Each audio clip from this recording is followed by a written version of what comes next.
Bentornati sul canale per l'ultimo video di questa serie dal Kazakistan. Dopo aver esplorato costruzioni moderne, edifici brutalisti, canyon, laghi, mausolei e molto altro, siamo arrivati nella regione più bella di questo enorme paese.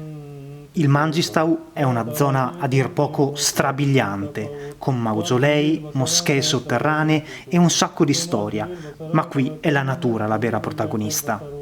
Vi farò vedere formazioni rocciose incredibili, che sembrano uscite da film di fantascienza. Ma non solo questo, perché ci sarà un po' del solito disagio, tra appartamenti discutibili e compagni di viaggio particolari. Quindi preparatevi per questo nuovo episodio e iscrivetevi al canale se non l'avete già fatto. E mi raccomando, attivate la campanellina per non perdervi tutte le mie prossime avventure. Carissimi, buongiorno dal nostro bellissimo appartamento, bellissimo tra virgolette, di Aktau. Vi faccio vedere un attimo com'è. Siamo arrivati ieri sera e sinceramente c'è da avere un po' paura. Non l'ho prenotato io questa volta, devo dire.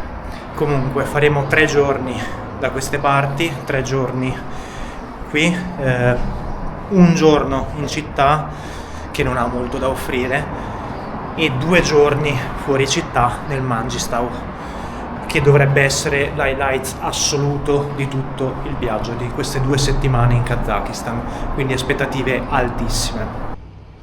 Intanto passiamo dalla Central Mosque, ma essendo venerdì non entriamo.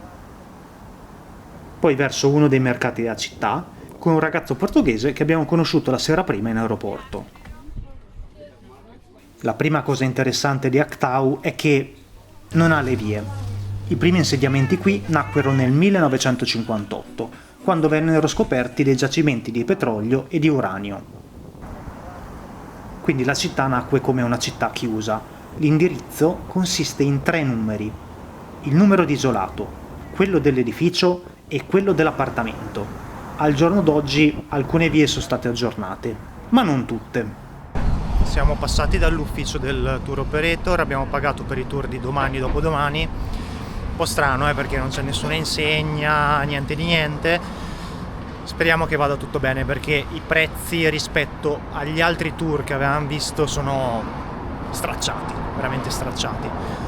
Comunque la città venne ovviamente fondata dai sovietici per appunto le sue risorse. Il paese è ricchissimo di risorse naturali, infatti è il 13° al mondo per l'estrazione di petrolio, primo per l'uranio, 8° per il carbone, 10° per l'argento e 11° per il ferro. E questa regione è appunto importantissima per queste ricchezze naturali. Nonostante la città non abbia molto da offrire, i memoriali non mancano mai.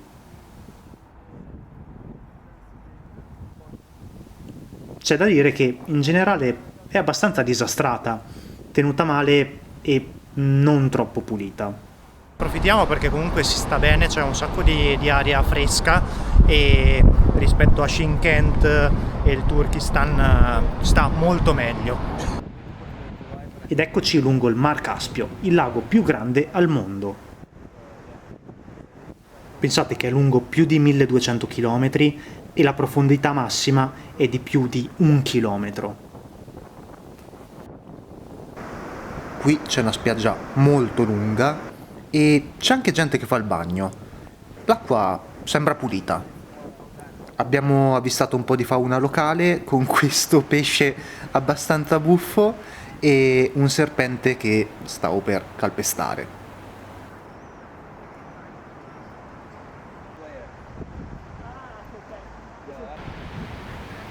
Anche qui non mancano i palazzi moderni e i locali con nomi italiani. Qui c'è una passeggiata molto bella che costeggia il lago. Particolare anche il paesaggio roccioso. Aktau in kazako significa montagna bianca e si pensa che il suo nome derivi proprio da queste scogliere bianche. Altra curiosità è che qui nel 1973 venne aperta la prima centrale nucleare del Kazakistan, che rimase in attività fino al 1999.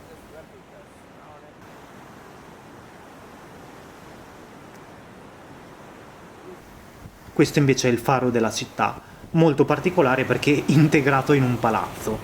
Non è più attivo al giorno d'oggi, però è comunque uno dei monumenti, dei posti più importanti in città. Oggi, visto che la città è quello che è, ce la siamo presa molto con calma. Buonasera dal nostro fantastico ghetto. Abbiamo fatto la spesa per domani, perché appunto domani partiremo per un tour che ci coprirà tutta la giornata.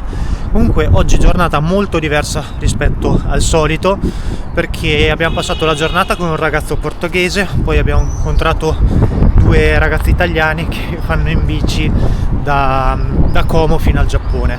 Molto molto interessante, molto bello incontrare i viaggiatori così. E adesso noi abbiamo finito di mangiare, di cenare. Non siamo stanchi, però visto che il nostro tour domani partirà alle 6:45 di mattina e dobbiamo svegliarci alle 5, allora rientriamo nel nostro fantastico appartamento.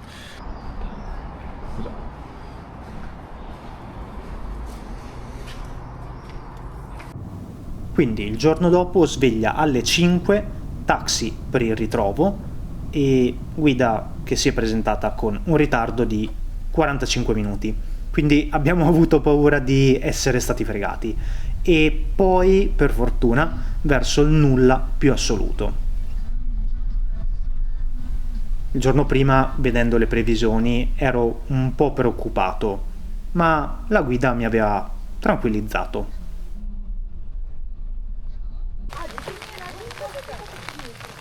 Ragazzi, che sfiga.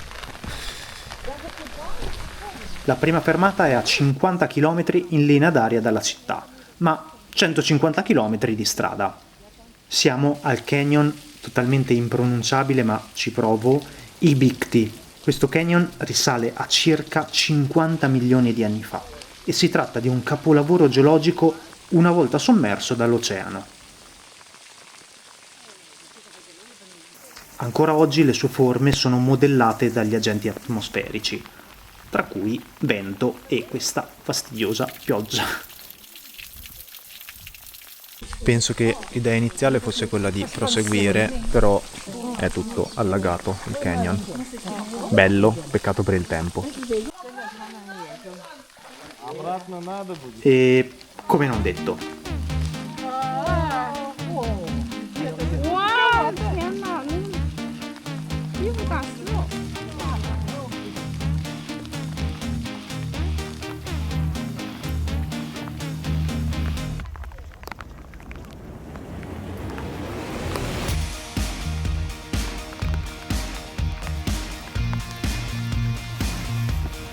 Altra cosa divertente è che l'ultima volta che ho lavato la giacca a mano penso di non averla risciacquata bene perché è piena di detersivo.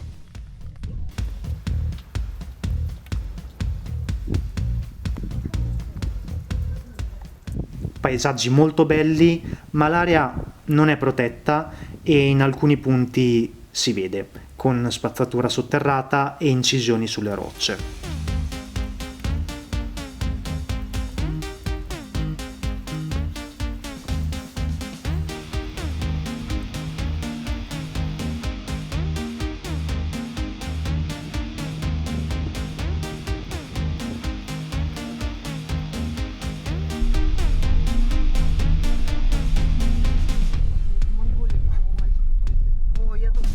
Seconda tappa, una moschea sotterranea che dovrebbe risalire al X secolo.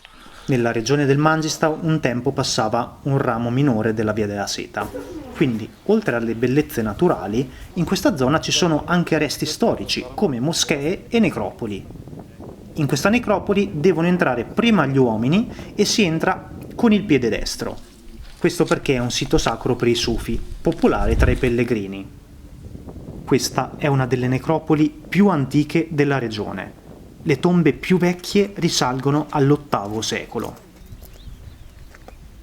In tutto ce ne sono più di 360 e la maggior parte sono associate agli Adai, una tribù di quest'area.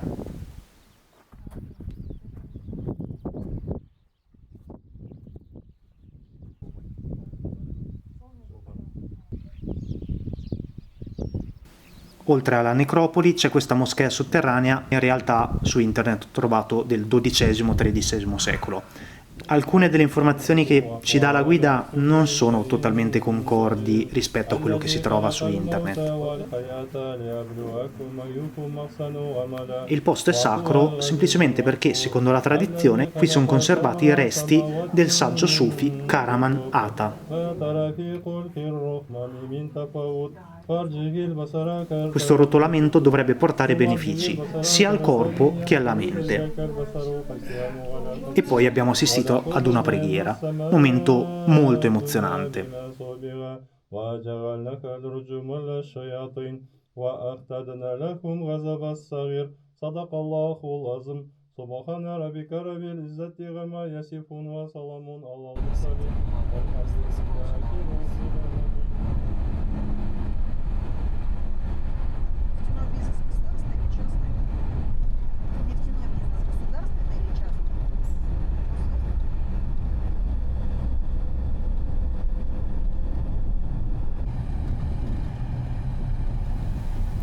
Terza tappa, le Tiramisu Mountains, che non mi arrischierò di pronunciare in kazako. Il nome impronunciabile deriva dall'unione di Kiziz, che significa rosso, e Kup, che significa molto. Kiziz Kup era un bacino idrico che si trovava qui, ormai oggi scomparso. L'origine di queste formazioni però risale ancora una volta all'oceano, la cui vita è durata milioni di anni.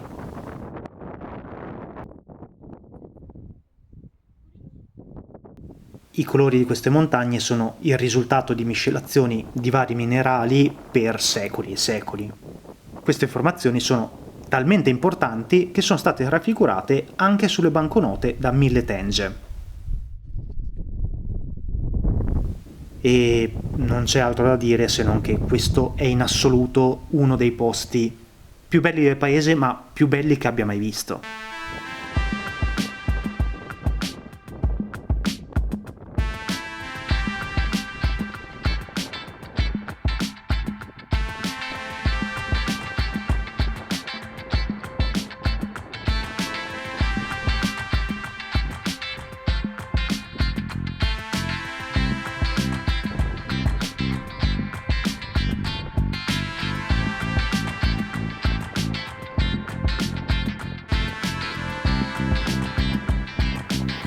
Molto bello anche che c'eravamo solo noi con il nostro gruppetto.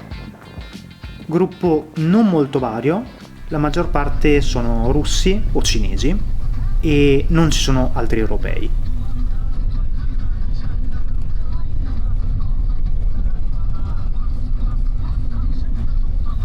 Poi, ennesima tappa, qui iniziamo ad avvistare il punto più bello del Kazakistan.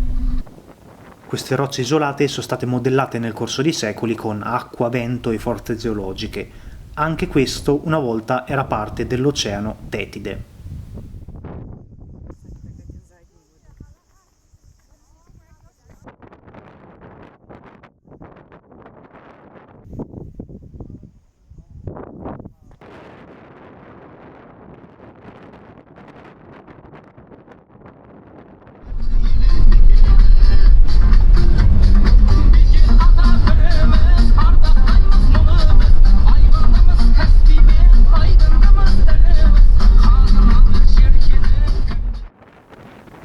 Bozira significa burroni grigi.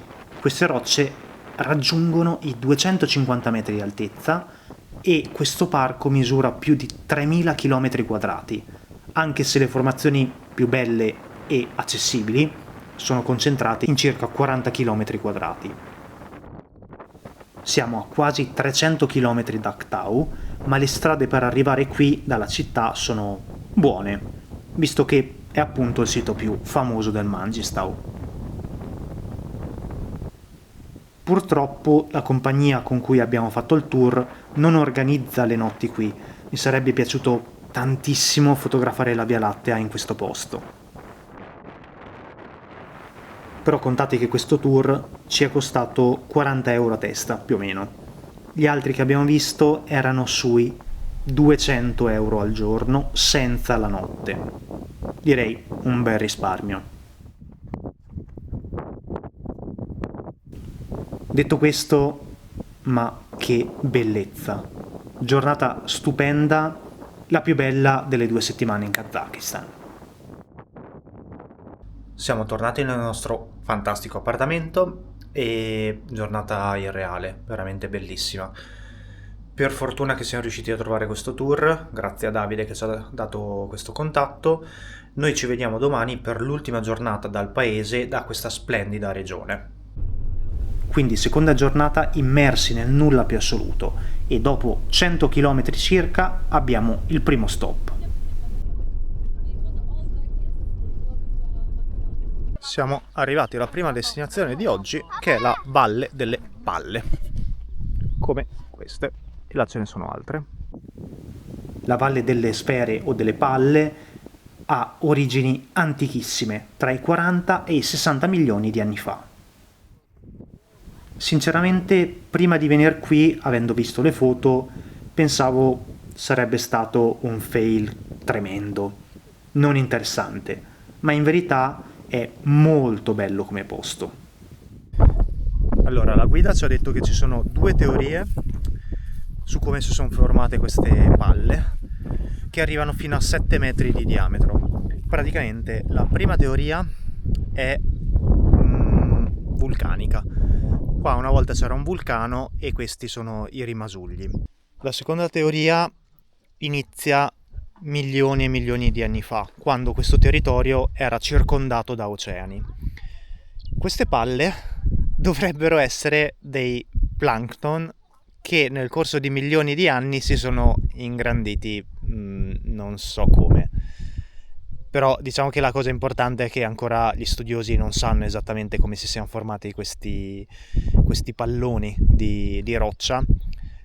L'unica cosa che si sa è che sono stati scoperti abbastanza recentemente e costituiscono una delle attrazioni maggiori qui in questa regione. Comunque anche la spiegazione secondo cui questi sono minerali che si sono accumulati intorno a determinati oggetti non è così impossibile da immaginare, anche perché alcune si vede proprio che sono fatte a strati. Anche questa bellissima.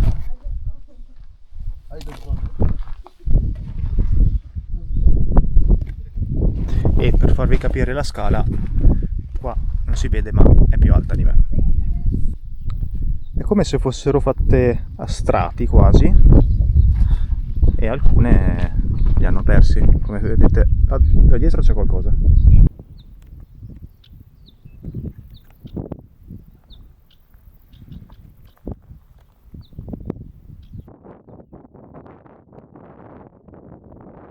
Era una bellissima lepre. Comunque qua si vede bene quanto alcune siano grandi. Guardate qua.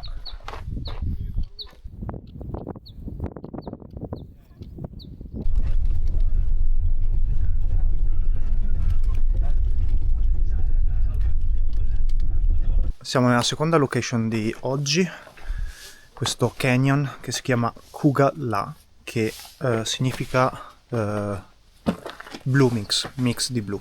In questa zona sono stati trovati anche dei resti di dinosauri, molto recentemente, in verità nel 2017, e deve essere un resto importante perché è stato portato nel Museo Nazionale ad Aktau.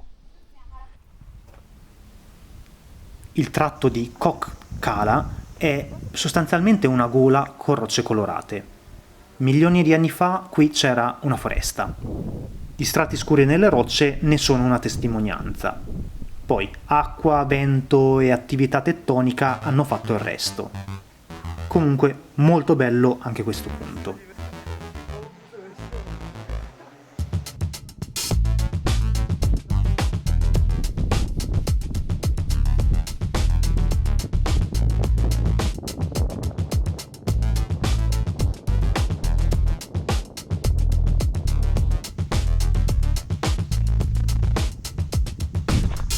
Bellissimo anche questo posto, favoloso.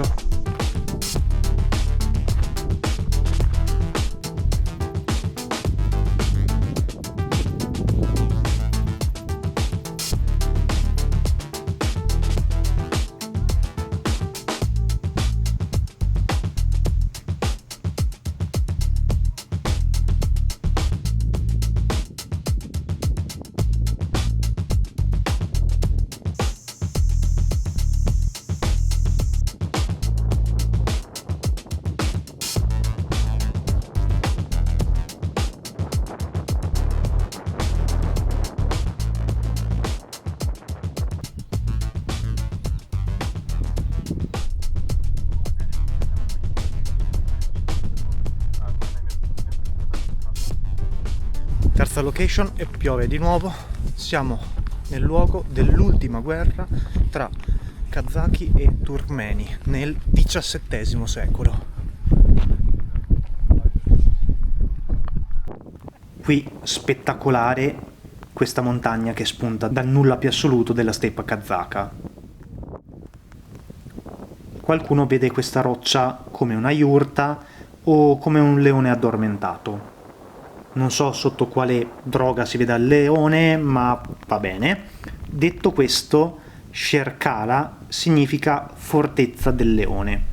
Quindi direi che anche al tempo girava roba buona. I turkmeni si rifugiarono in cima a questa roccia e i kazaki decisero di prenderli per la fame, diciamo, quindi di aspettarli sotto perché non riuscivano a salire senza essere uccisi. Dopo 1 o 2 mesi però i turkmeni erano ancora vivi. Questo perché si scoprì che in cima c'era una fonte d'acqua con cui i soldati avversari riuscivano a mantenersi vivi. Si tratta chiaramente di una leggenda, ma molto interessante. Questo dovrebbe essere il luogo esatto del pozzo, che poi fu distrutto dai kazaki, che sconfissero così i turkmeni.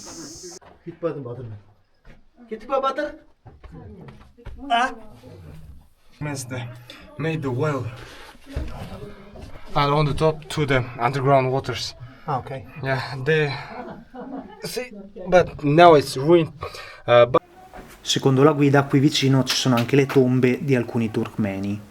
Non ci sono i nomi sulle tombe, ma simboli come spade per gli uomini e forbici e pettini per le donne. Poi pausa pranzo un po' kitsch.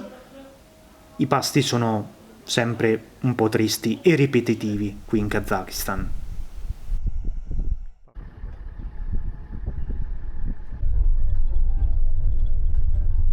Quarta tappa, di questo la guida non ha detto assolutamente nulla, se non che ci siamo fermati perché hanno bisogno di qualche immagine per il drone per l'agenzia. Comunque ci sono un sacco di mantili, si confondono benissimo con il terreno, ma sono tantissime.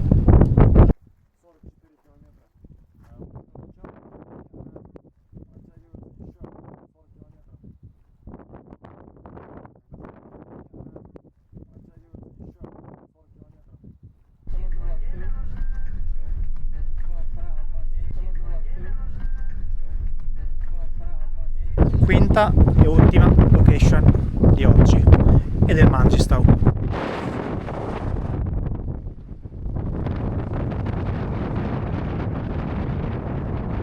Questo posto fu soprannominato Valle dai Castelli da Shevchenko, uno scrittore poeta ucraino che nella metà del XIX secolo venne prima incarcerato e poi mandato in esilio nel Mangistau. Addirittura pensate che Aktau tra il 1964 e il 1991 si chiamava proprio Shevchenko in suo onore. Comunque pare che questa zona sia molto fragile perché la roccia è parecchio friabile e tra qualche migliaia di anni potrebbe essere totalmente diversa.